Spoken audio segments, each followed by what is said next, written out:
When we'll have a critical discussion about the construction of the conference, certainly we will see that we made a mistake here, because to me this is one of the most important parts of the conference. The work under difficult or crazy conditions that you make, especially the colleagues from Bridges for Hope and Peace. Michaela, especially your engagement is incredible, and I'm very happy to have you here and to listen to you. And actually I would have all of the participants have the opportunity to listen to you, but it's like it is now, huh? So at least I welcome you, all who have come here, and I hand over the microphone to whoever is the next. Martin. Danke. Ja klar, alle rauf. Thank you very much for the invitation and the warm welcome, Arist. We are very happy that you are here, and we are very sorry for all the others.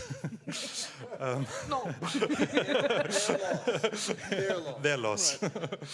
Okay, we want to present in the next about 1.5 hours about, is it? 45 minutes? No? Yeah, I guess 1.5 hours. Okay, thank you. Yeah, not only parent coaching, but also presentation under special conditions.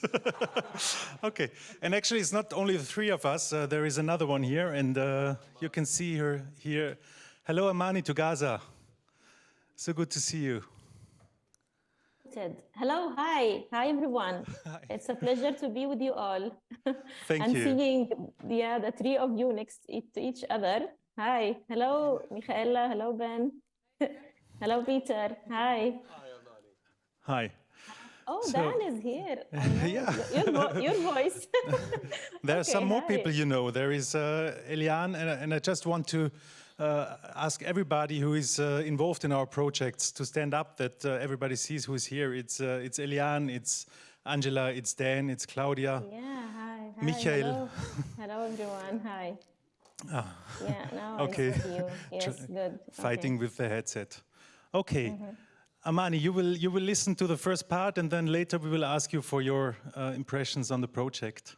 Yeah. Okay, So good you're here. You. Okay, we hope the connection is fine. Where's the camera? I hope so, yeah. Okay. The camera, I think it's over there. If we want to look at Amani, we have to look over there. That's right. Right.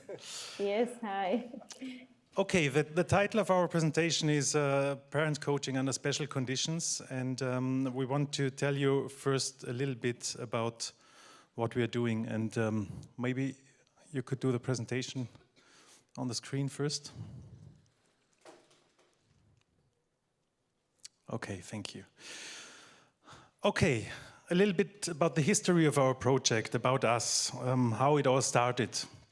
2015, actually, there was no Bridges for Hope and Peace, but there was the personal engagement of Michaela Fried with the first visit in Gaza. I think connected through Dan Dahlberger to Ahmed Abu Dawahina, a colleague in Gaza, the father of Amani, you saw her. And I think that was about the first time we were in contact. Right. And in 2016, actually, there was a first opportunity to talk about the work in Gaza at the conference in Malmö. And then there was also a discussion on how we can build bridges, how we can build an organization that brings engagement, the personal engagement of Michaela, into an organizational network. And in 2017, there was a constitutional event of Bridges for Hope and Peace with these brave people, brave, crazy people next to me, and we founded the organization. There were a few visits of Michaela then in Gaza, and visits in schools, and talking to parents and teachers. And in 2019, we decided that we really want to build capacities in Gaza and train people there in the concept of NVR and New Authority, and we will talk later on that. And so in 2019 was actually the first certificate training starting in Gaza. And then there was also a first visit to the West Bank. We were there together. and a contact to the Child Protection Authority in Papua New Guinea. This is because I lived there for 2 years and there are still contacts. But from these two contacts, not really projects arose yet. And in 2020, we know all what happened then. It was actually planned to have a second part of the training. Michaela and Peter wanted to do it together, but then there was a pandemic. And we started discussing how we can, during the pandemic, support the people there. The idea was that we finish the foundation level course in April 2020, which could not happen. And then we had the idea that we could ask the participants of September 2019 to start working with families, and we do online supervision with them. And that's what started in around summer 2020 and is still ongoing. And we have a network of, I think now it's 9 supervisors from almost all over the world, and 15 people in Gaza who are working with NVR, with families there. In 2021, there was a first field trip of Michaela to Lesvos. While she was there, we did an online press conference in Austria, which was very impressive because almost all the big media in Austria were there at the press conference. And at this time, there was a narrative of the media and politics in Austria about what was going on there and how the Austrian government is helping. And it was really a chance to live from Lesvos to tell them what was really going on there, which was really different to what the public opinion about the situation was. In 2022, Michaela was back in Gaza, could continue the training and started training the second group. That's why it's 15 now, before it was 9. And in December, some of you may have been there, we had an international online conference where we could present and also include all the practitioners from Gaza to be there at the conference, which was really a great event. When I say we, this is our board. You see the chair and the vice chair here on stage. Treasurer Claudia, my wife. Vice treasurer Michaela's husband. Our secretary is not here. Vice secretary Angela Eberding. Caroline was supposed to be here, but is not here. She's supporting or coordinating the supporters of our organization, and Michaela is the program director for Gaza. And this I won't read to you, but this is our mission as it's shown on our website, and maybe you could just read it yourself. And before we start telling you stories about Lesvos and Gaza.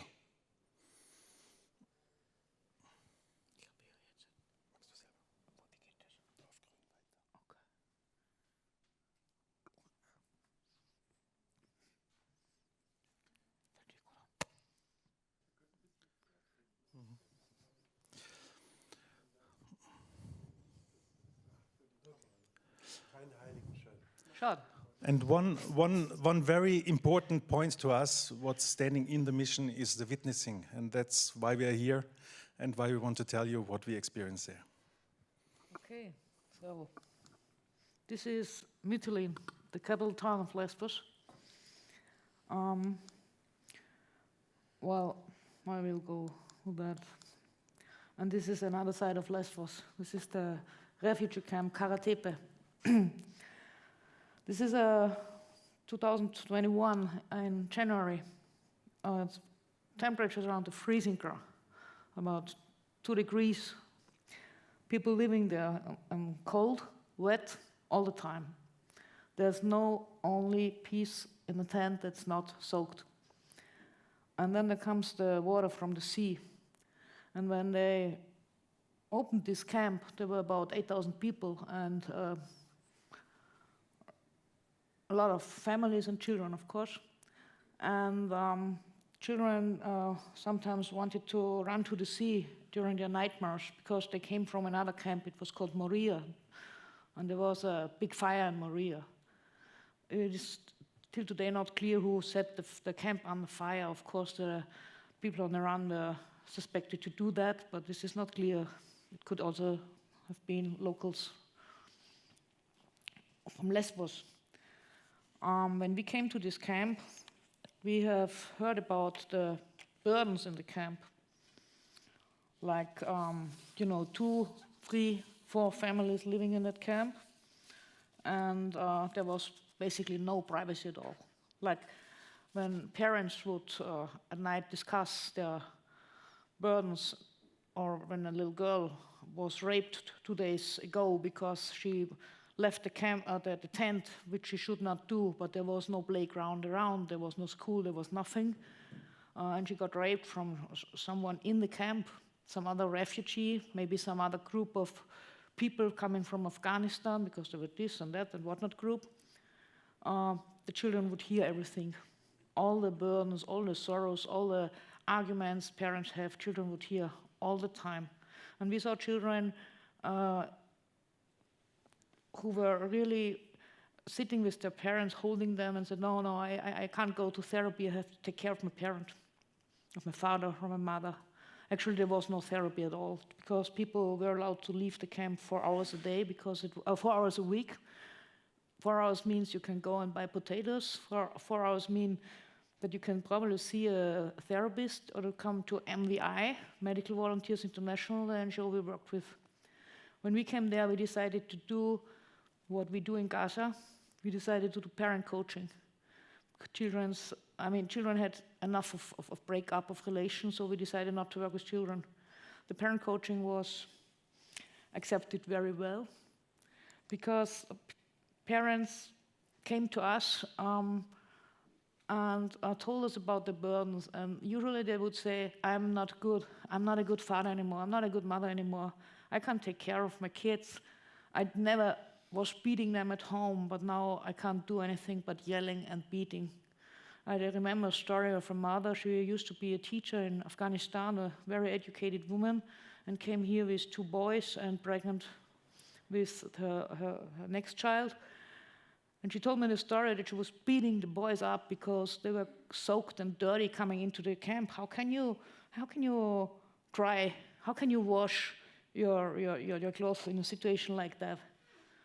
And as I said, it's crowded like this. There's no possibility to play here. What did the boys do? They found a glass marble, a blue glass marble, and it was their treasure, and they played with this glass marble. And then they came back to the tent, and then they got slapped by the mother because it was too much when she saw the dirty stuff, and she came to me and blamed herself. And then I said, what? Tell me, how was the situation? And she started to smile and said, they had so much fun, I could hear them laugh. And I said, what wonderful kids you have. How could you manage to have kids like that? This is a great job you did. Can you imagine all this dirt? They could find a marble and it's their magic treasure. This is so wonderful. And her eyes started to glance, and she started to cry and say, my God, these words you spoke, they are mine. This is what I used to say to them at home. So this is what we did. Like, we changed the narrative. We never made them being victims or traumatized people. We speak about people on the run with a lot of experience, a lot of resilience, otherwise they couldn't have made it to this place. And this is very much NVR, and this is very much what Peter says when he works with traumatized people. They are not traumatized. There are people on the run who manage so much to do, right? So this is one very important thing we do when I speak about Bridges for Hope and Peace. Let's see what I have here. I don't like this. Anyway, so we had the experience in Gaza that parent coaching is really a thing that helps. Why would help? Why would parent coaching help? Why would NVR help? Because people, families, they first want to hear that we see how strong they are. Second, they want us to witness. Third, of course, sometimes they thought we could give them a paper to make the trip to Europe more easy. Europe was looking away. Europe was telling lies. Europe told us that there are containers. Do you see a container here? Containers, ISO boxes where children and families live. Do you see a school here? Do you see a playground here? There was nothing like that. But this is what was told in the news. So we are here to witness. And here you have a room where you can see that mamas meet and to prepare clothes and whatnot, and they sit here, and while they are doing this, they drink tea. We find nice fabrics, like colored fabrics for the children, wool to knit, and they get their parent coaching here, and they speak with each other. And finally, they went back to their tent and said, okay, we can do that in our tent too. And then they meet each other in the tent and do what we trained them to do, and what we trained our translators to do. Because the translators went back to the families and listen, there was this Dr. Michaela, and you know what she said? We should not slap our child anymore. It's not helpful to do. We should have a cup of tea instead. And then they say, oh, it works in our families. So we go to the other people. You know, if you live tent by tent, the rumor goes on, and also the rumor of NVR. And then the next thing is, people, they are really, even in challenging situations, NVR is about networking. And networking works very well if you live tent by tent, right? And then, yes, first of all, to acknowledge, yes, there is a lot of pain, there's a lot of burden, there's a lot of stress for your mom and dad. And not turn, I learned this from you, shit into roses. No, you didn't learn that. No. But to say, yes, it is hard, but you know what? If you stop beating your child and acknowledge that it's hard for him too, but there are still rules. Like we had a mother who told us that the child, she is anorectic. I said, okay, tell me. Yeah, she refuses to eat with us in the tent. She refuses to sit with us, she doesn't eat at all. Of course, she's maybe a little bit depressive and whatnot. We work also as psychiatrists, as we do in Austria. But then I asked her, tell me, how do you eat? How can I imagine you eat in this tent? How do you manage to cook? I heard you are not allowed to cook. You're not allowed to make fire. Yes, you know, we get our food from Athens, and it's cold, and this is pork, and we are Muslims, and it's a catastrophe. We don't eat their food. So what we do is we cook rice and potatoes and make whatever we can do. I said, you're smart. She starts to smile. And said, so how about your daughter? Well, she refuses to sit with us. I said, well, why don't you make a little, piece of paper with a smile and say, this is your place, and here's it. Use it, and use it here, like as we had it at home. Everyone has his place, and eating is a ritual. And maybe you can get any spices, from home. What kind of spices? And she started her eyes again to smile and say, oh, we have the best spices in the world. And I said, I know, because I'm very familiar with the Arabic kitchen. And then, do you have sarta? Oh, yeah, we can get sarta. And do you have this and that, And then she says, okay, I will go with my daughter and will buy her some little gift, a relational gesture, and we go and buy spices. And then she came 2 days later, my kid is eating again. It's a miracle, alhamdulillah, Dr. Michaela. She was not anorectic, but she had to have the ritual again. And this was so important. Huh? So 1 year later we came, this is 2022. It was a little bit late, it was not January, I guess it was March from what I see here, with the MVI, the Medical Volunteers International, and the situation has completely changed. So asylum is granted much faster, but now we have a new thing that's called pushback. The pushbacks are not communicated in Europe. You know what a pushback is? You have a family coming who made it to Lesbos. The first is they separate the children from the parents. Parents can stay, children have to be brought back to Turkey, where they go to foster homes. Before you put the children in the boat, you take a little needle and make some holes in the boat, because then you can be sure that the boat might sink. This is the truth. And this is not reported. Every year, every day, so many children are drowned in the ocean. And the parents are here in Lesbos and don't know if the children are alive or not. And Europe doesn't give a shit. And guess who was the one who asked me, what can we do? This is so terrific. It was my little friend Noor Tarawina from Gaza. She said, how can we help? She was the only one who first said, oh, this is a catastrophe. What can we do? People in Gaza cannot get out. But she was the one. I was so touched. Parents live still on the island, but they are not. Once they get asylum, they have to leave the camp immediately in 10 days, and they hide somewhere in the forests and live there. Sometimes they make it to Thessaloniki or to Athens in the hope to come to Europe. But people on the run in this field are third-class refugees, since we have our own crisis in the Ukraine. So what we did is we wrote this: dear mother, dear father, living in a camp or looking for quarters on the island can be very troublesome for you and for your children. So we want to offer parent coach to see how we can make it easier together. And then we started to do that, and this is how the parent coaching came into the forest of Lesvos. And this is how it's going to come to, I hope, soon to Thessaloniki, because we saw that this nonviolent resistance psychology is a thing that parents can really literally take into the tent. And this is what they need, because it's clear, because it's doable. And this is why it works. And this is why we decide to work with those people who might be very traumatized or just worn out. We do not pathologize, but we support them, that they learn to support each other. And they do. So our plan in future in Lesvos or in Greece will be to set up mobile mental health clinics. Mobile means that we talk to them via Zoom. We're looking to find people who are interested in doing that about 6 times a year for 2 hours via Zoom, or the ones of you who get like I retired by the end of the year and have a little bit more time, maybe come 1 or another week to Thessaloniki on site. How's the time? Okay, this is how they build houses here.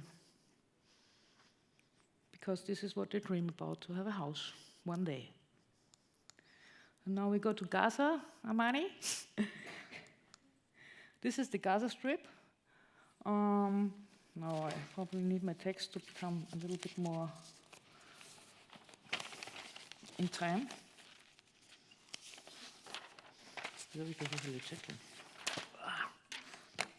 Just a moment. Take your time, take your time. Ich habe viele Zettel, aber nicht die ich will, ja? Okay. No. Okay, I have to do it without me. Here we go. Okay. Because if I don't have my notes, I will tell tons of stories. We don't have the time for tons of stories, right? So as you see, the Gaza Strip is one of the most densely populated area on this planet. So this is about 370 square kilometers, 40 kilometers this way and 7 to 10 kilometers this way. The entire population of the Strip is suffering from various difficulties resulting from the blockade, which has been continued now for 15 years, and the high level of unemployment. About 75% of people living in the Strip are dependent on food aid, electricity and fuel shortages, food insecurity, what comes, is it good or not, can we eat that or not, extreme water pollution, and therefore a lot of diseases, and repeated armed violence is a daily reality. The last 5 days there have been bombings again,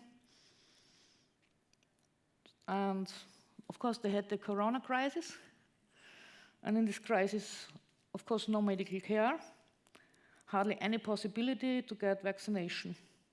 And food had become significantly more expensive the last 2 years, which I could notice when I was there last autumn. And like everywhere in this world, people in Gaza long for a life in freedom, in dignity.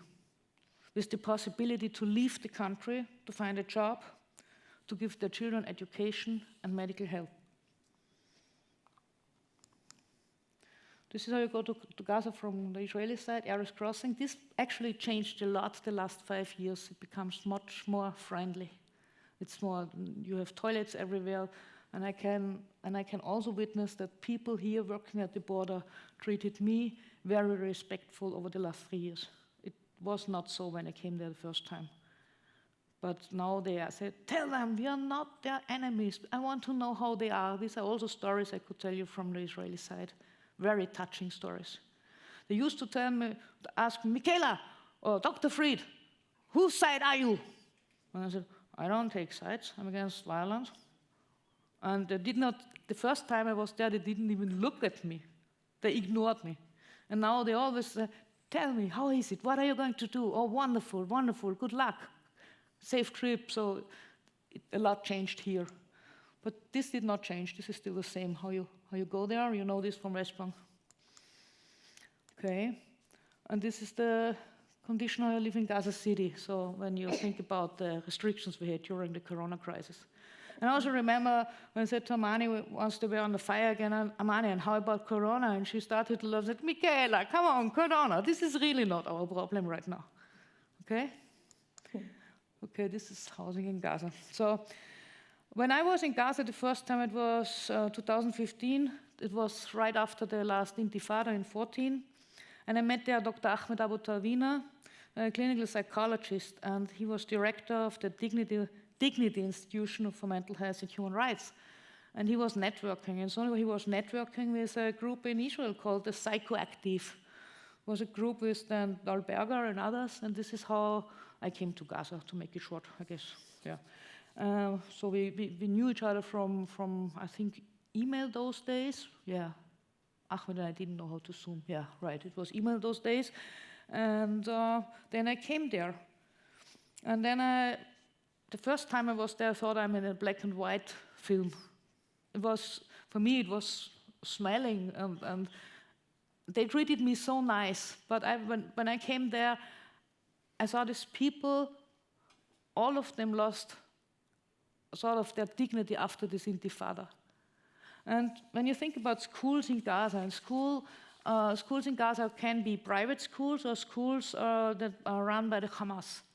We have never been in a school run by Hamas. We went to the private schools where parents needed to pay school fees, which they have or had not. Sometimes children had to quit school because parents could not afford anymore to pay that.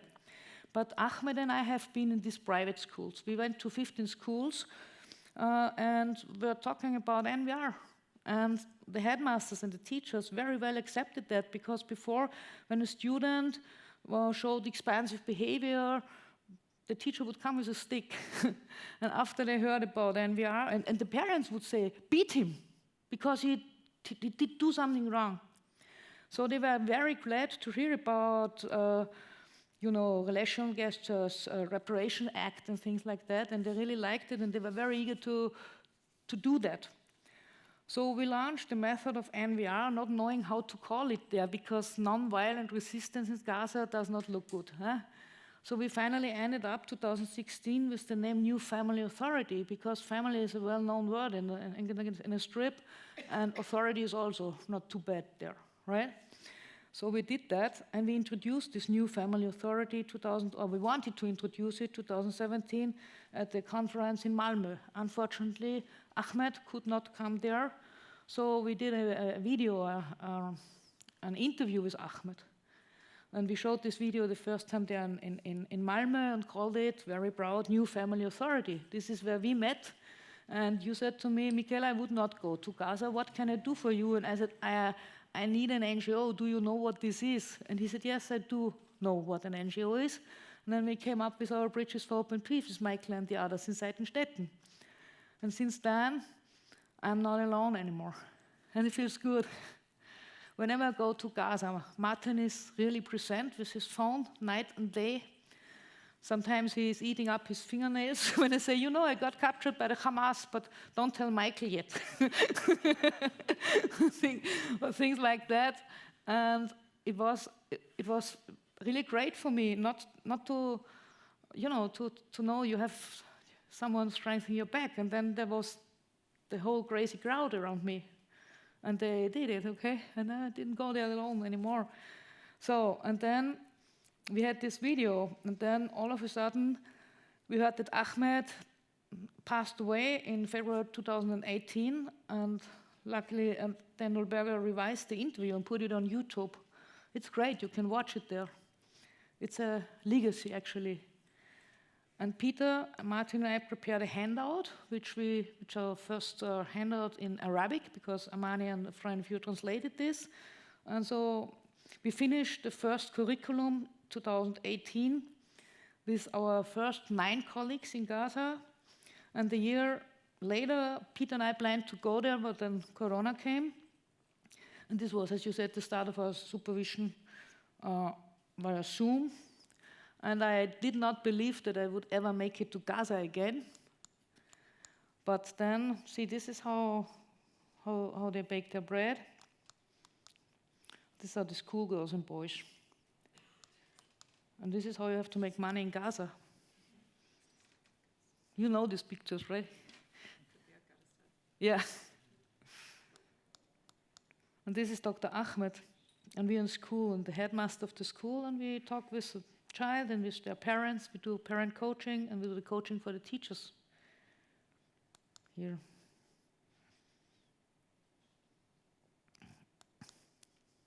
And this is after Ahmed passed away, with his daughter Amani next to me.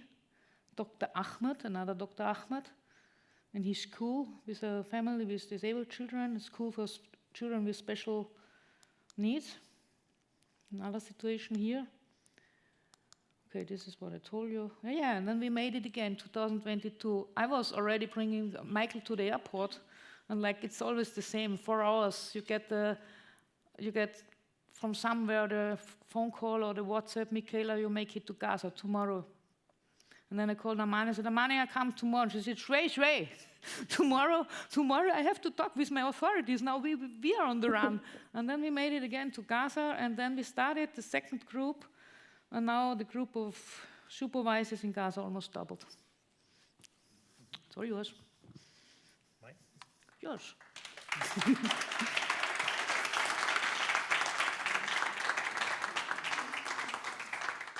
Yeah, just briefly, because I think we said a lot already about the online supervision. We started it because of the pandemic, and this is just a screenshot. I did this session together with Michelle from Partnership Projects in the UK. You can see Amani, she's always translating then. And we have 1.5 or 2 hours every about 6 or 8 weeks doing the supervision, and all the others there are our practitioners telling about the work with families.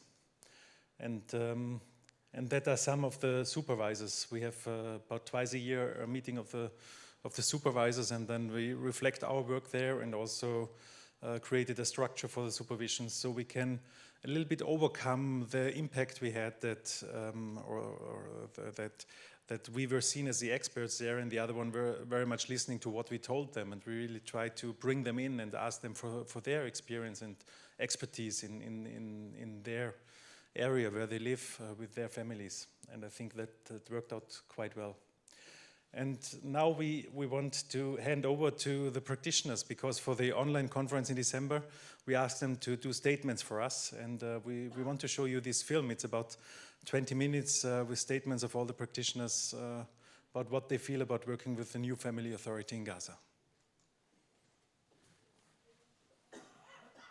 Oh, there is no tone. Okay.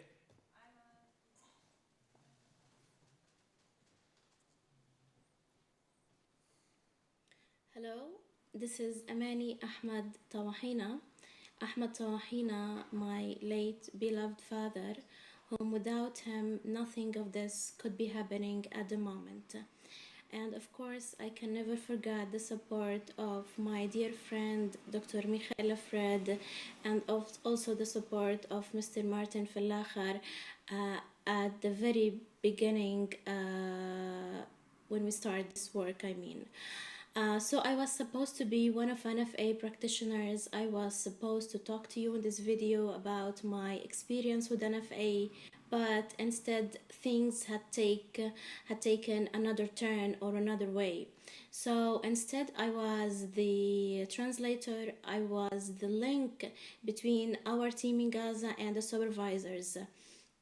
So I was the only one who existed in all groups, witnessing the supervisors' different ways of discussions, how they guide the practitioners, and some of them, for example, they were giving a like example, so they give the practitioners a closer image about the solution or the instructions that they are going to give them.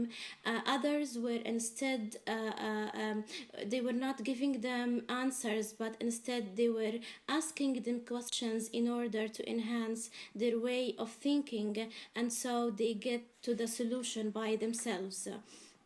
So listening to all of that had added a lot to my knowledge and the skills regarding NFA actually. So for example, some of the practitioners, they were asking me about some questions regarding their cases, how to deal with them, and I was like going back in memory to some of the supervisors' advices and tell them, you do this and that, or I give them some ideas or some hints that might help them. Also witnessing the practitioners' success and achievement at the end of each case they were working with, it was making me so happy and proud of the work that we are doing here. So I was only a translator in title, but behind that title I learned so many things. So I would like to really express my deep thanks and gratitude for whoever made this happen. So at the end, I would like to say thank you, Dr. Michaela Fred, thank you, Dr. Peter, thank you, Martin, thank you, Ben, thank you, Diana, thank you, Michelle, thank you, Angela, and thank you, Vasiliki, and of course, thank you, Prof. Hayim Omar. Thank you all the best. السلام عليكم. أنا آلاء الشريف، مدرب لدى نيو فاميلي أثوريتي. لقد بدأت العمل في منظمة سلطة العائلة الجديدة منذ 3 سنوات حتى الآن. في بداية عملي لقد كنت قلقة حول هل يمكننا إقناع العائلات في قطاع غزة بمفهوم جديد في حياتهم وإحداث التغيير. لكن خلال عملي في السنوات الماضية مع NFA تأكدت من مدى فعاليتها وتأثيرها الإيجابي في إحداث التغيرات داخل العائلات التي تعاني من الضغوطات الخارجية والداخلية، والتقليل من شتى أنواع العنف وتعزيز المقاومة السلمية لدى أفراد العائلات. لقد أعجبت بالنظرية ومدى بساطتها وتنوع أفكارها وأساليبها بما يتناسب مع مختلف ثقافة العائلات في قطاع غزة، كما أنها تشمل جميع أفراد الأسرة بلا استثناء، مما شكل ذلك فكرة أساسية لدى كل فرد في العائلة بأنه شخص مهم وأن وجوده العاطفي والشخصي له أثر. تلك الفكرة ولدت شعورا بالمسؤولية لدى أفراد العائلة خاصة الوالدين حول أنه يجب التعاون معا لإحداث التغيرات الإيجابية والمواجهة هذه الحياة معا. على الصعيد الشخصي لقد شكلت النظرية وتدريبات دكتور ميخائيلا وإشراف دكتور بن وديانا مرجعية جيدة لي في كيفية التعامل مع مختلف الحالات في عملي وفي حياتي الشخصية، وأيضا في الوصول إلى نتائج إيجابية فعالة ومرغوبة. وأصبحت أنا كمدرب NFA أرى أن النظرية تشكل الخطوة الأولى من سلم النجاة تستطيع العائلة من خلالها البداية بمعالجة أنفسهم والاستمرارية في الوصول إلى العائلة القوية والمتماسكة التي تبقى عالقة في أذهانهم بمساعدة NFA. لذا أود أن أشكر رواد نظرية NFA على هذه النظرية المبتكرة التي تساعد العديد من العائلات في قطاع غزة المتضررة نفسيا. مساء الخير، أنا أمان الأشقر، متدربة لدى نظرية New Family Authority في قطاع غزة. بدأت تجربتي بالعمل مع فريق نظرية سلطة العائلة الجديدة عام 2019 من خلال تدريب تلقيناه على يد الدكتورة ميخائيلا فريد وفريق العمل لدى نظرية سلطة العائلة الجديدة، وكانت من أولى التجارب وأنجحها في مسيرتي العملية. بعد تشكيل فريق نظرية سلطة العائلة الجديدة والتدريب على الوسائل والطرق والأساليب العلاجية التي وضعتها وتضمنتها النظرية، قمنا وبدأنا بتطبيقها فعلياً على أرض الواقع وعلى الحالات والأسر، مما لاقت إعجاباً وترحيباً وتشجيعاً كبيراً من العائلات والأسر، كونها أسلوب علاجي فعال للسلوكيات الغير مرغوبة لدى الأطفال وفي تعديل السلوك العدواني عند الأطفال. من خلالها كنا قادرين على إشراك أشخاص داعمين وتكوين شبكة داعمة للحالة، وهو الذي لعب دوراً أساسياً وكبيراً في سرعة الاستجابة والتحسين والتغيير في علاج الحالات والتخفيف من السلوكيات المرفوضة والعدوانية والغير مرغوب بها عند الأطفال. من جانب آخر، لم تقتصر التجربة على استخدامها في المدارس والمؤسسات فقط، بل أصبحنا نستخدمها في حياتنا اليومية ومع الأطفال، بل أصبحنا نحن كمتدربون وأمهات نستخدمها في تربية أطفالنا ومحاولة تحسين السلوك لديهم. من جانب آخر أيضاً أصبحنا نستخدمها في حياتنا الاجتماعية مع الأقارب والجيران والبيئة المحيطة من حولنا، واطلاعهم عليها وعلى كيفية استخدامها في تربية أبنائهم وتغيير السلوك لديهم في معاملتهم مع أبنائهم. شعور جميل جدا إنك تشعر إنك أحدثت فارق أو تغيير جذري في حياة طفل أو في حياة فرد أو عائلة بأكملها، بمجرد إنك تغير وتحسن من سلوك طفلهم وتشعرهم بالراحة تجاهه. لذلك كل الشكر لفريق ومشرفين نظرية سلطة العائلة الجديدة وكل المشرفين عليها والمشرفين على مجموعات المتدربين لدى سلطة العائلة الجديدة. مرحبا، أتمنى أن تكونوا بخير وصحة وعافية. أنا اسمي إيمان أحمد أبو طواحينة، عمري 24 سنة، حاصلة على شهادة البكالوريوس في تخصص محاسبة إنجليزي من جامعة فلسطين. في البداية أود أن أتقدم بجزيل الشكر والتقدير لجميع المشرفين والمسؤولين والقائمين على هذا العمل الرائع لما له من أثر إيجابي على حياتي الشخصية وعلى حياة الآخرين المحيطين بي. هذه النظرية وهي نظرية سلطة العائلة الجديدة ساهمت وبشكل إيجابي وكبير في تحسين سلوكيات أفراد العائلة، وساهمت في تخفيف العبء الكبير الذي يقع على عاتق الوالدين مما يواجهون من مشاكل نفسية وسلوكية تعرض لهم أبنائهم. فهذه النظرية ساهمت في إشراق وسائل جديدة وفعالة عملت على إعادة بناء الأسرة والقدرة على حل المشاكل النفسية الناجمة عن المشاكل الأسرية والحصار والبطالة والواقع الصعب الذي نعيشه في قطاع غزة. وأيضا على الصعيد الشخصي سمحت لي هذه النظرية للعمل في هذا المجال وزيادة خبرتي، وأصبح لدي القدرة الكافية لاستخدام طرق وأساليب حديثة في حل المشكلات السلوكية والنفسية التي يعاني منها الآخرين. وهذا الأمر جعلني أشعر بالفخر والاعتزاز بنفسي كوني كنت سببا في تقديم المساعدة للآخرين وحل من مشاكلهم النفسية والسلوكية ولو بشيء بسيط. شكرا جزيلا لكم ويعطيكم العافية. السلام عليكم ورحمة الله وبركاته. كيف حالكم؟ إن شاء الله يا رب تكونوا بخير وبصحة جيدة. أنا سعيدة جدا بوجودي بينكم، فخورة جدا إن أنا من ضمن فريقكم المميز. سأتحدث باختصار عن نظرية سلطة العائلة الجديدة وتجربتي مع النظرية. طبعا بدأت النظرية من ضمن دورة أقامتها دورة دكتورة ميخائيلا فريد، كانت في غزة خلال أسبوع، كانت دورة رائعة جدا واستفدنا كتير منها وزادت واستمتعنا كتير وزادت من خبراتنا بشكل كبير. وبدأت في تنفيذ النظرية على 5 حالات تم العمل معها، كانت من ضمنها حالات تعرض بالتنمر وحالات عدوانية لفظيا وجسديا. بحالات تتعرض إلى مشاكل أسرية واجتماعية، من ضمنهم الانفصال أو طلاق أو وفاة أحد الوالدين. فاستخدمت من ضمنها الأساليب النظرية الكثيرة، منها الإعلان، المقاومة، الإفصاح، المجلس التأديبي والرسالة.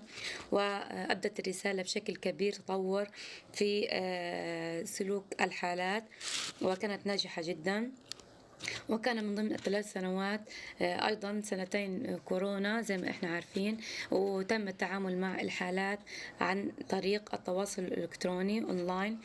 وتجربتي أنا خاصة في هذه النظرية، حيث أتعامل من ضمن تجاربي مع أولادي، استخدمت الرسالة، استخدمت أساليب جديدة في التربية، فكان لها تطور كبير جدا من في سلوك أطفالي.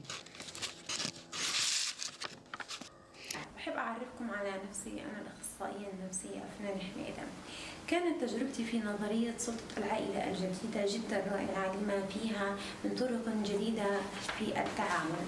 وأيضا أضافت هذه النظرية الكثير من الفائدة على الصعيد الشخصي والمهني، واكتسبت الخبرة والمعرفة في مجال تخصصي، وأيضا ساعدتني في تشخيص الحالة وتقديم الدعم اللازم لها، والصبر في الحصول على نتائج مرضية. وبعد الاطلاع على المادة التي بين يدينا، أعطتنا القدرة في كيفية مساعدة الأشخاص والجماعات، واكتسبنا الطرق الجديدة التي تعتبر تغيير في النظام الاجتماعي.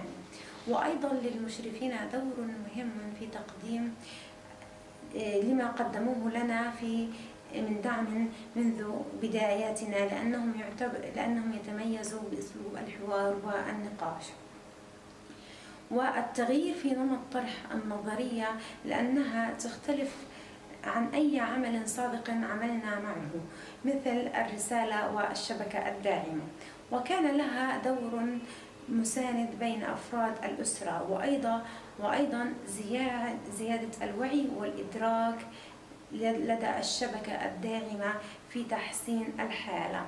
وأيضا هناك بعض التحديات التي واجهتني في العمل: البيئة المحيطة الذي يعيش فيها الحالة والمكان الذي يعيش فيه، الوضع الاقتصادي والاجتماعي للأسرة، ومستوى التحصيل الدراسي، وبيئة التعليم، والفروق الفردية في تلقي الخدمة. وكان من أبرز النجاحات ملاحظة مستوى الفرق قبل التدخل وبعد التدخل، والإجراءات المستخدمة عززت في طبيعة الحالة بشكل إيجابي، والتدخل الصحيح غير من طريقة التعامل الوالدين مع الحالة. وفي النهاية أقدم الشكر لجميع المشرفين والزملاء الأعزاء القائمين على هذا العمل. السلام عليكم ورحمة الله وبركاته. أنا المعلمة منى الحجاج، أعمل لدى نظرية سلطة العائلة الجديدة لمدة 3 سنوات. في هذه المدة تعاملنا مع عدة حالات مختلفة ومتنوعة، كل حالة كانت لها طريقة علاج مختلفة عن الأخرى، مما أكسبني خبرة أكثر وقدرة أكثر في التعامل مع عدة حالات. أنا كمعلمة استطعت أن أتعامل مع عدة حالات مختلفة ومتنوعة في مدرستي، استطعت أن أجد طرق لعلاجها وطرق لحلها. ساعدت هذه النظرية على إحياء العائلات من جديد ومساعدتهم في حل المشاكل لأبنائهم، مما أيضا ساعدني كمعلمة في إكساب الخبرة أكثر وسعة الصدر أكثر. أصبحت أكثر سعة صدرا، وأصبحت أكثر قدرة على التعامل مع حالات مختلفة من الطلبة ومتنوعة من الطلبة. أيضا الباحثين في هذه النظرية ساعدوني كثيرا وشجعوني كثيرا في طرق التعامل مع هذه الحالات. أيضا كانت طرق النقاش والمحاورة مجدية ونافعة للجميع. شكرا لكم، وأتمنى أن تدوم هذه النظرية في البلدان الأخرى، وشكرا لكم. مرحبا، معكم أحمد المدهون، أخصائي نفسي بمدرسة فلسطين الغد. أتقدم بالشكر الجزيل إلى كل من أنجز هذه النظرية، نظرية سلطة العائلة الجديدة. أقدم لكم تجربتي مع نظرية سلطة العائلة الجديدة التي استخدمتها طيلة ال3 سنوات السابقة. وجدت لها عائد إيجابي وفي التعامل مع الحالات اللي أتعامل معها خلال العمل مع ذوي الاحتياجات الخاصة، وأن النظرية تشرك الوالدين في علاج وتقييم الحالات. وجدت أن هناك تحسن كبير في علاج هذه الحالات، وخاصة أن النظرية تمتلك أساليب علاجية لها مكانة حساسة في التعامل مع الأطفال، وهي تلامس وتعالج مواطن الضعف لدى الحالات وذويهم من خلال تكوين شبكة دعم والمجلس التأديبي ورسالة الاعتذار وتوزيع الهدايا. ومن خلال التعامل مع الحالات هناك فرق واضح من توفير وقت والجهد على الأخصائي وفي تقدم وتحسن الحالات، وما بين استخدام أساليب النظرية سلطة العائلة الجديدة وبين استخدام أساليب النظريات الأخرى. مرحبا، أنا فرح طواحينة، أتمنى أن تكونوا جميعا بخير. في البداية حاب أتقدم بالشكر لمؤسس نظرية سلطة العائلة الجديدة، وكذلك لجميع المشرفين الذين ساعدونا بنصائحهم وإرشاداتهم في تحقيق إنجاز واضح في حل مشكلة الحالات التي نواجهها. كذلك أتقدم بالشكر للأستاذة أماني لعملها كمترجمة طيلة 3 سنوات ومساعدتها لنا في إيصال رسالتنا وإيصال رسالة المشرفين كذلك لنا. بالنسبة لتجربتي في العمل في سلطة العائلة الجديدة، كانت تجربة جديدة بالنسبة لي ومفيدة لي على صعيد الشخصي والعائلي من طرف، ومن طرف آخر ناجحة كوني استطاعت التقرب من الآخرين، السعي لحل مشاكلهم أو حتى مجرد التخفيف منها. استطاعت أن أكسب ثقة الآخرين بي، كونه أن تكسب ثقة الآخرين ليس بأمر سهل أو بسيط، كون الآخرين يخبرونني بأمورهم الحساسة والخاصة. كذلك عززت من قدرتي في حل مشاكل الآخرين، زادت من خبرتي في مجال الدعم النفسي. أيضا هذه النظرية كانت تجربة ناجحة جدا في توحيد الأسرة وتماسكها من خلال تطبيق بعض بنود النظرية مثل إشراك الآباء في الأسرة، الشيء اللي خفف الحمل والعبء على الأم، كون الآباء أصبحوا يشتركون ويتحملون المسؤولية داخل المنزل وخارجه. كذلك في تشكيل الشبكة الداعمة بين الأسرة وأقاربها، الشيء اللي أدى إلى تعزيز العلاقات الاجتماعية وتحسينها. كانت العلاقات الاجتماعية في بعض العائلات مهمشة، الإشي من خلال تكوين وتشكيل الشبكة الداعمة عزز الروابط الأسرية والعلاقات الاجتماعية بين الحالة وأقاربها. فعلا كانت تجربة مميزة ناجحة ومفيدة جدا لي وللآخرين. في نهاية حل المشكلة كنت دائما أشعر بالسعادة وبالارتياح، كون استطعت أن أحقق إنجاز ما، طبعا بخبرة واستشارة المشرفين. كذلك أشعر دائما بالتحفيز، كون أني أريد أن أستقبل حالة أخرى والبدء معها ومساعدتها في حل مشكلاتها. فشكرا لكم جدا، شكرا لكم. السلام عليكم جميعا، كيف حالكم؟ إن شاء الله تكونوا بخير. أنا أمجد، بدي أحكي لكم عن تجربتي في نظرية سلطة العائلة الجديدة على صعيد العملي والعائلي. على الصعيد العملي أحدثت فرق مع حالاتي وشفت النتائج على أرض الواقع. كان معي حالات بتعاني من التنمر في المدرسة وحاسة حالها غير عن أقران. عملت معهم كذا جلسة والحمد لله بدأت تبين النتائج من بعد الجلسة ال5، واستخدمت معهم كذا أسلوب من ضمن نظرية سلطة العائلة الجديدة. استخدمت معهم رسائل الهدايا التشجيعية، استخدمت معهم الرسالة الموجهة، وشفت كيف اختلف الطالب معي وكيف صار واثق في حاله، متمكن من نفسه، حاسس حاله بيشبه الآخرين. وكمان العائلة كيف تعاونها معي. بالنسبة للعائلة شفت كيف الأب والأم قدروا هذا الإشي وشافوا التغيير اللي على طفلهم، وكتير كانوا فخورين في طفلهم. والحلو في هذه النظرية إنها بتشرك العائلة مع الأخصائي، يعني الأخصائي ما بقاش على عاتقه كل المسؤوليات، يعني الأب والأم هم جزء لا يتجزأ من النظرية، وهذا الحلو فيها. واستخدمتها كمان على الإطار العائلي، كانت كتير مجدية، استخدمتها على بناتي وكانت كتير مجدية. وفي الختام أنا اختصرت كتير ويعني ما أعطتش حقها للنظرية، بس إنه أنا فخورة إني من ضمن فريق سلطة العائلة الجديدة وشكرا لكم.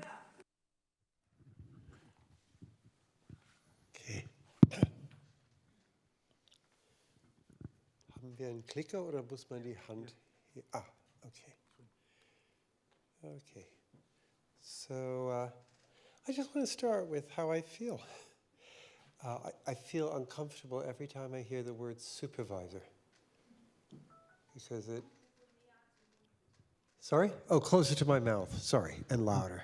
My wife always tells me not so loud when I'm on the telephone. So, yeah, I feel uncomfortable when I hear the word supervisor. I was thinking, is there a different word? How about outvisor? Seek it from the outside, looking in. As in narrative therapy, outsider witnessing. Witnessing, yet from a whole different perspective. I feel very humbled. I had the privilege of meeting Ahmed Tawahina online and meeting him several times. It could have become a friendship. Unfortunately, he passed away much too soon. He influenced my thinking a lot. So we're talking about us bringing NVR or New Family Authority to Gaza, but he influenced my thinking by telling me that in Gaza there is no post-traumatic stress disorder. There is only traumatic stress.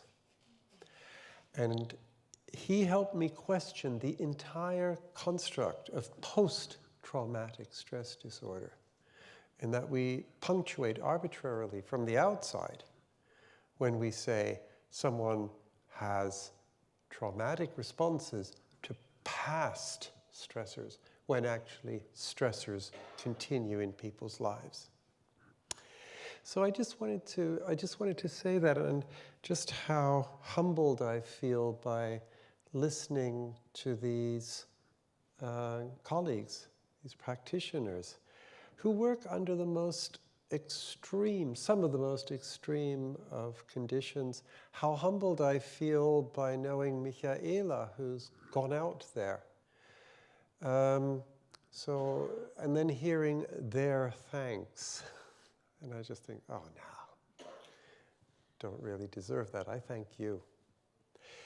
And before I speak briefly about the cases, I wanted to go back to some conversations we've had with some colleagues in the NVR field who were very critical of our efforts and who said, who actually said, well, no, we won't take part in this work because you are going out there and colonizing these people. I think there's an important point. We must be mindful of that. I feel like a visitor to I am literally a visitor to a foreign land. Perhaps a land that is so foreign to me, I must take a position of not knowing or unsafe certainty, as we say in systemic parlance. But then there are these colleagues who say, and I'm working with this mother, and she says to me, what do I do? So, supervisors, tell me, what should I do? And we are asked for advice. And I think we need to balance that and work in a way where we are learning. And what I've learned about our colleagues in Gaza is, and I'm always very fond of the notion of subversion. So when we are at risk of colonizing our colleagues, I have learned that they are very good at subverting our influence. When, for example, in one case we said, you could do this and bring someone in who could operate in the father's place because the father is so distant, because it was felt that the boy needed that contact. And what I've learned about our colleagues in Gaza is that they are very polite and very respectful, and they nod. But that doesn't mean they agree. And they came back and they said, it was very, very successful. We brought in someone to be his brother. because we would shame his father if we brought someone in who could fill or compensate for the absence of the paternal role. And we felt, wow, there's something very powerful going on here. And whilst we bring in our influence, we can also perceive the autonomy of our colleagues in Gaza. So we're moving in a terrain which is culturally, I wrote, very different. Haha. It is so dramatically different from any environment, from any context we are accustomed to. And we're working with colleagues and their clients who are living, who exist at the intersections of power, inequality, and occupation. I think the word that was used was siege. And it is our aim to avoid colonizing. Yet the question is, because of the risk of colonizing, could we have done nothing and just stood aside? And if we stand aside, do we not become bystanders? And does not bystanding inadvertently legitimize what is done to people? So, and as I've said, our supervisees, what are our outsidees? Insidees, our insidees. We have to think about that vocabulary. They introduce perspectives that teach us to reconsider our positions, and we can and we must learn from them. And I wanted to say a few words about mothers.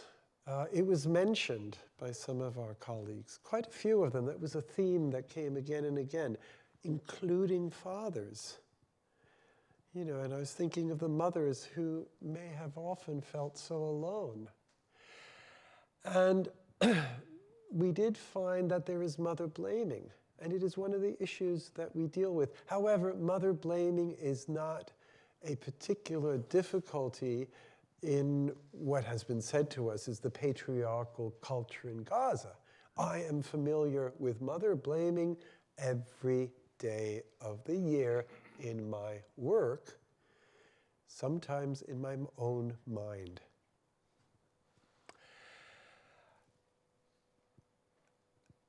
Mother blaming is harmful, and one of the issues in supervision that has come up is how do we challenge mother blaming? But we need to challenge mother blaming, but also be aware of our own prejudice that mother blaming is an aspect of that other culture, when actually it is an aspect of virtually any culture on earth.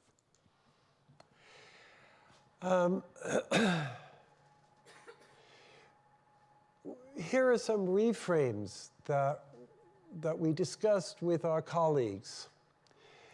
A mother and her daughter were very much at odds with each other. Oh, that was a motorbike, this one. We're very much at odds with each other. The mother had not told the daughter of the father's death. The child would attack other children at school, physically and verbally, by insulting the other children's fathers. And we were able to see that actually there was a positive intentionality behind that, possibly, of the mother wishing to protect her daughter from the pain of learning of her father's premature death. This girl was ostracized at school because of her chronic rash. And the NVR practitioner herself, one of our colleagues, made an announcement to the child. This has got to stop. To the children, I mean.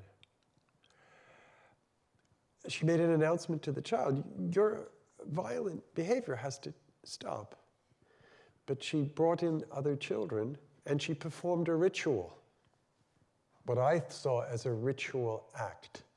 She touched the girl's skin so that the rash became normalized. It was not an issue that would elicit disgust in the other children and a reason for the other children to ostracize her.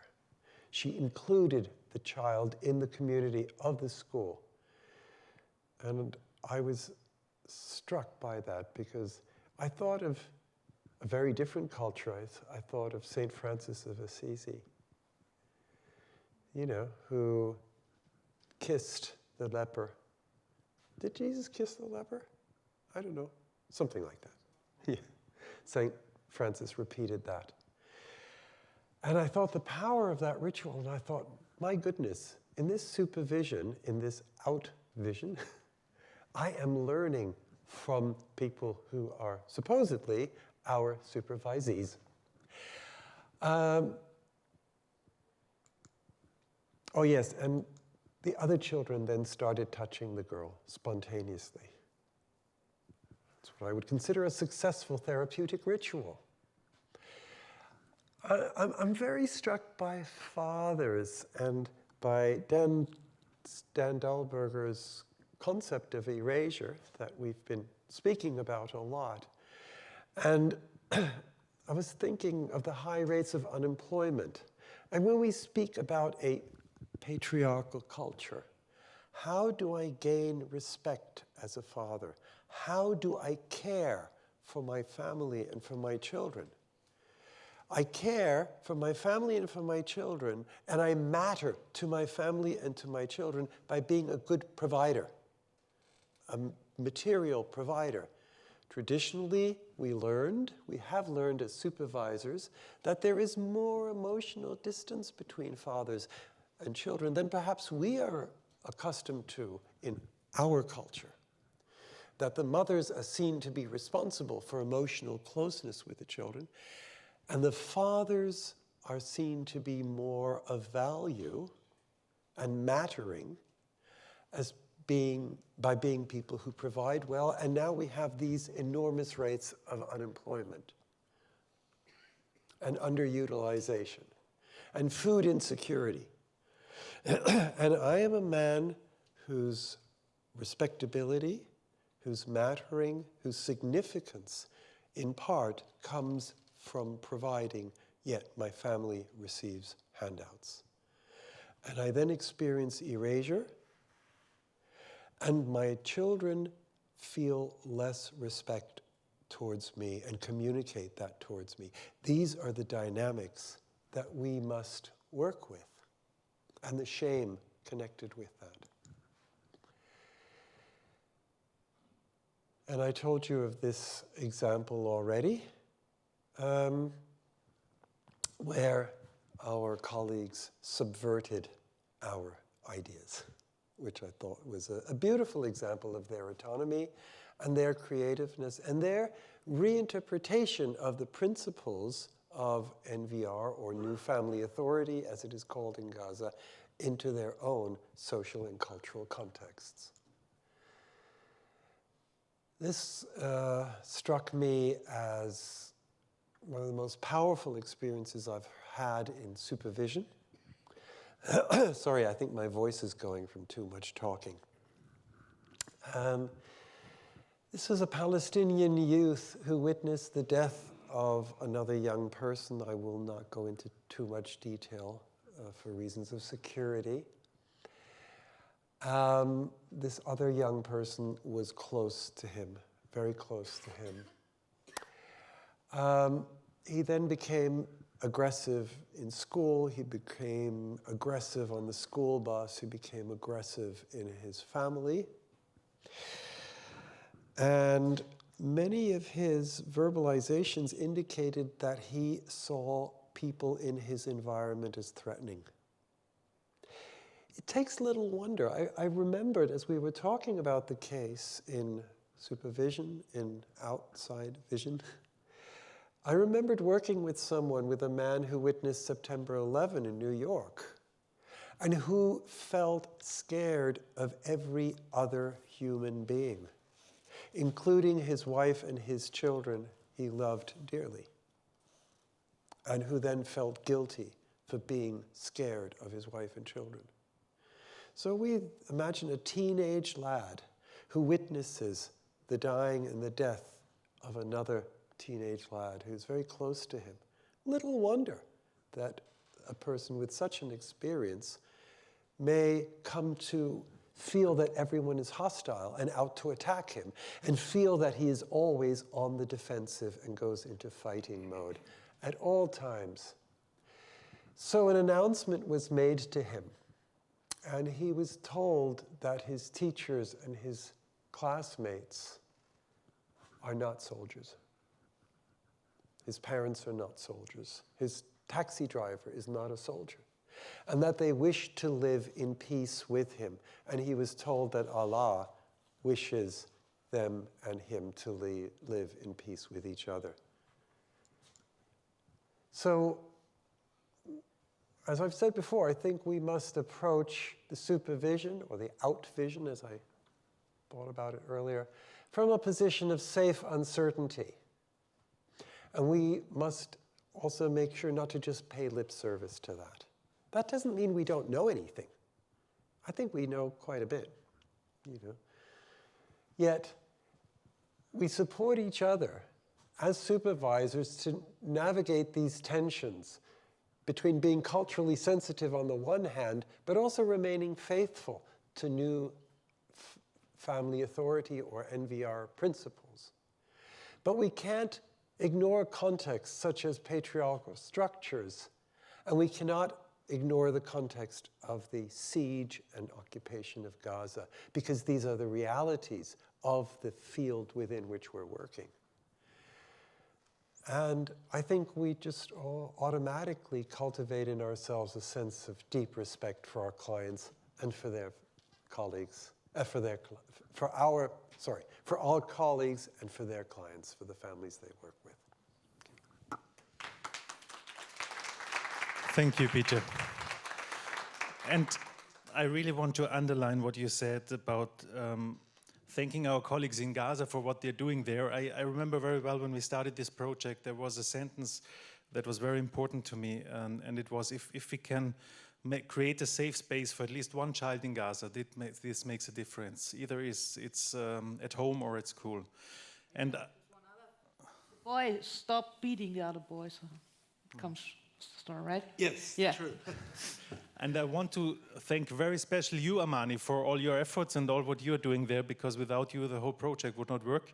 And want to invite you, and I hope you can put her on the screen now, to share your reflection on the project and maybe also your future perspectives for it. Mm-hmm. So, hello everyone. Can you hear me? Yes. Okay, good. It's a pleasure to be among you all. This is Amani Tawahina, Director General for MHBC, Mental Health Promotion and Capacity Building Center, a center that my late beloved father has established in 2014, and I am carrying on with his legacy after he passed away.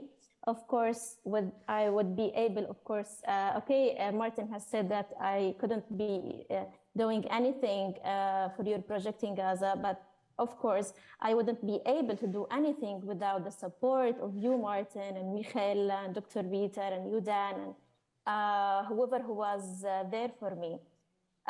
So I'm going to give like a quick reflection about the project. I'm not sure if I'm going to add anything different, because with the practitioners' videos and what Michael and Dr. Peter said, it seems that this is like the sum up. But practitioners has agreed that the most distinguished thing about this theory is its simplicity and the variety of its basics and methods that go along with the different ways of thinking of the families in Gaza, such as engaging all family members.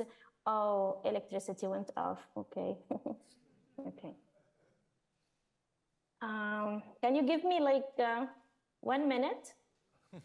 Of course. This is reality. This is really how it is, yeah. What did happen? Went off. Actually,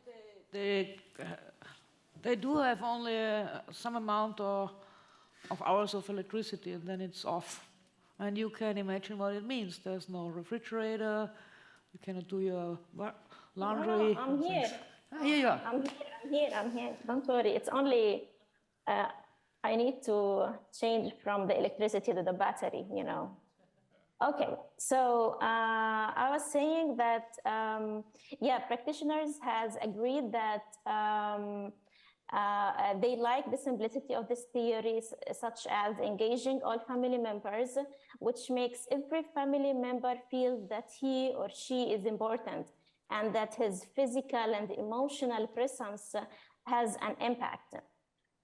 Also, with NFA, we were able to involve new methods that helped in rebuilding the family and solving their problems, resulting from the very hard living conditions like the siege, the blockade, the unemployment, and the continuous Israeli attacks, especially the last one that was like a week ago. So when talking about the impact of NFA on the families, school, and society, working in light of NFA has contributed to a list of things, actually.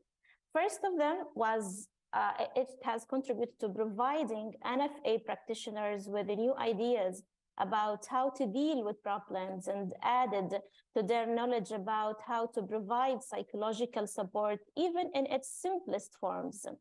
It also contributed to strengthening the family relations through applying some of its basics, like involving fathers, the thing that makes the things much easier for mothers, because here in Gaza, mother is like, she has to do everything here.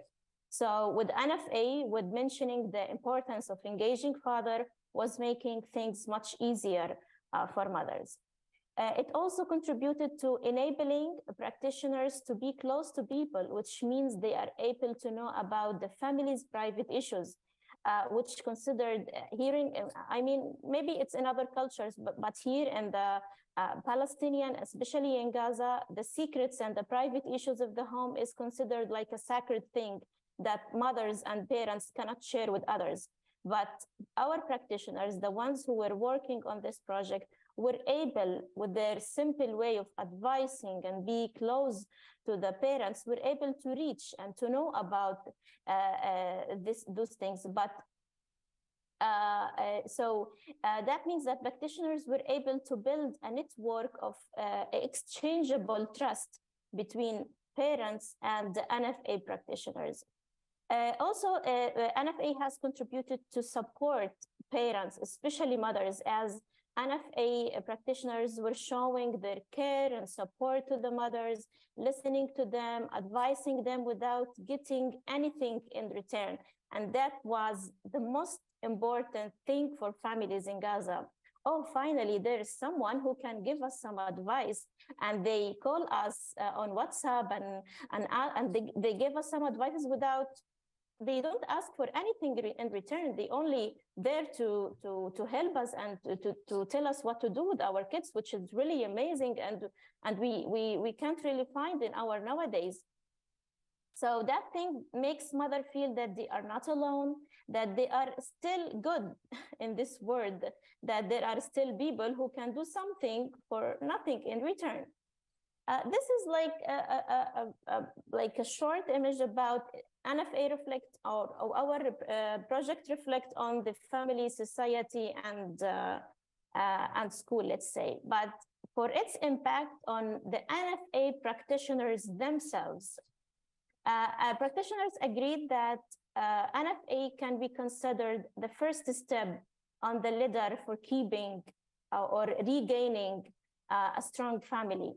They also, they don't feel alone when working with the cases, and that they are the only one responsible here, as NFA involves parents and all family members, for example, when creating the social network. So they don't feel that we are here alone. it's only our responsibility. No, we can create a network. We have the supervisors also who were guiding and encouraging them about how to deal with the cases, and also the supervision meetings, which they were very important, because with those meetings, supervisors were discussing and arguing the practitioners about what to do with their cases. Also, I remember that Martin, with the supervisors, they try from time to time, they change the structure of those meetings. That was a very good thing that the practitioners really like, because based on that structure, they are able to talk more in details. They are able to hear each other's opinions and discussions, which was really a very good step from them. The thing that made the meeting fruitful and useful for everyone, actually. Also, some of the practitioners said that by the end of working on each case, they were feeling very happy and proud with the change that they were able to make. They feel motivated to start with another case. So when you finish working with one case, it's not only the end here, but they feel, oh, I'm looking for more. So they are going for like more cases to deal with. One of the practitioners also once said that working in light of this theory for about 3 years now has helped me to be more patient, the thing that has positively affected my life. So they are trying to apply it to their private life using its method, and according to them, it had a great impact on the family relations. So getting to know NFA has added a great change to the life of the practitioners and their families. And we are looking actually forward, involving more people to it, so we can spread this knowledge to as wider as possible. No, thank you so much for listening. Thank you all. That's it.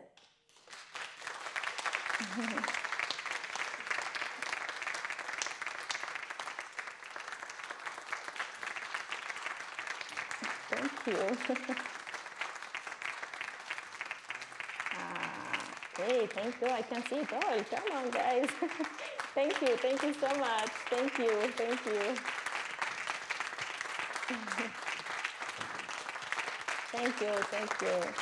It really means to me. You don't have to stand up. Come on. Thank you all. Sit down, please. Thank you, Amani. This is really touching, and I'm really looking forward one day to have you here in person at the international conference. I'm really looking forward that. Looking forward. Okay. Okay, we have a few more minutes, and just want to invite you if there is any reflections, questions, feedback for now. What is the reflection of Amani on the word of supervision? Amani, Eliane is asking what your reflection on the word of supervisor is. You mean on the word of supervisors? Yes, or outsiders, or outvisors, what Peter said.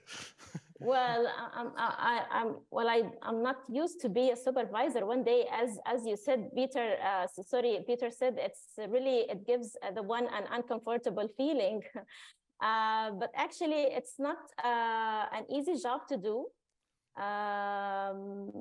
It's really hard work to know how, because it's, when you give the advice for the practitioner, you don't know if it's going, what's the effect of that advice.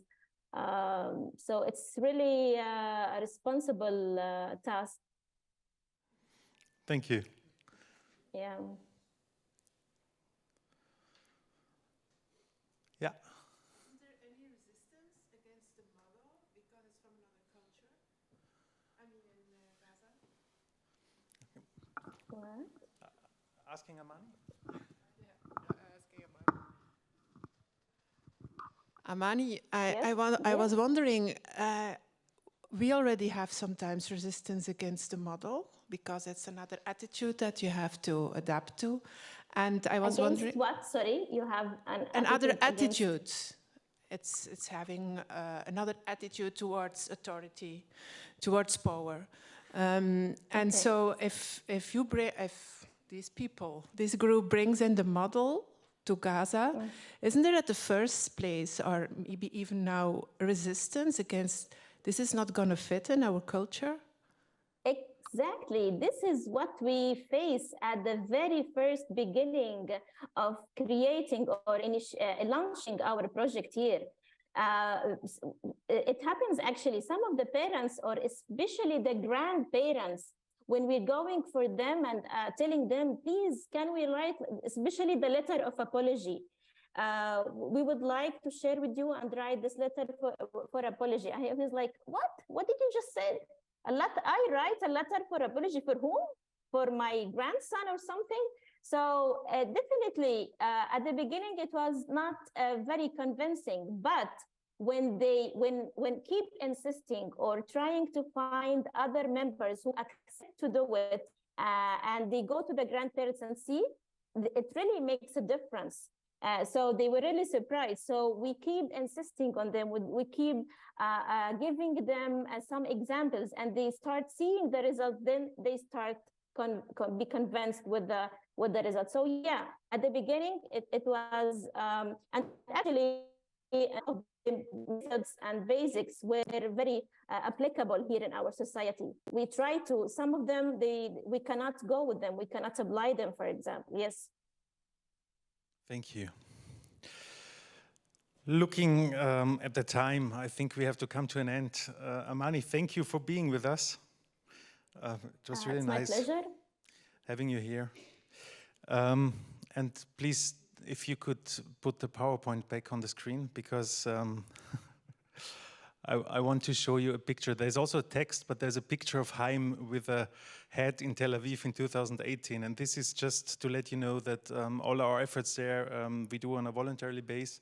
And it's all funded by donations from private people, basically. And what we do at the moment with this money, all the practitioners we have there in Gaza, they get a small monthly allowance from us, so at least they can buy a little bit of rice or potatoes for their families.